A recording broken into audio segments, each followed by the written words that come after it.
IT. These days we're all cool about working online and talking with our friends and enemies and buying things and learning about things we don't really need to know about. It's all fine.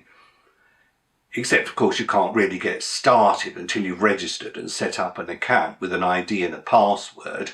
And then, of course, we're supposed to remember all the passwords and not write them down and have different ones and change them, which is quite absurd. But worse is when you're dashing to get a job done and it's important, so you don't want to waste a moment, and you just get started and then the screen freezes and you can't understand why, and then you spot a Windows popped up. Please give us your feedback. We welcome your comment.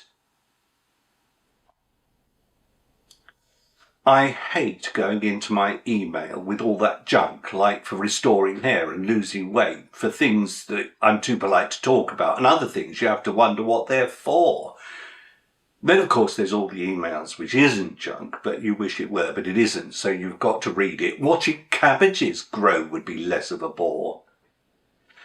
Have you noticed how everybody copies everyone into everything these days, as if their turgid witterings are literally works of great interest? I've got a rule. I never read anything I'm copied into, and I think that's best.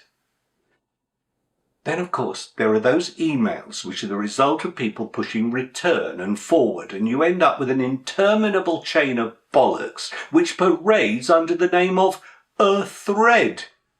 And you have to wade through all this muck because some managerial type layabout is too lazy-ass to explain things to you at first hand, which would have been better instead.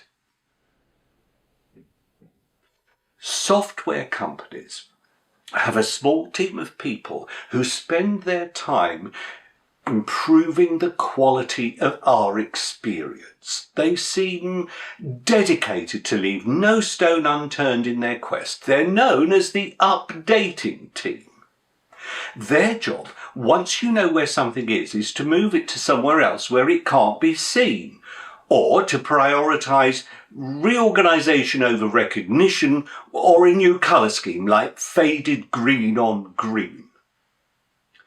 But their greatest thrill is the 100% upgrade, which is 100% new and 110% mess, except you don't know this until it's been bought, which you've had to do because these IT thugs have us by the curlies and short.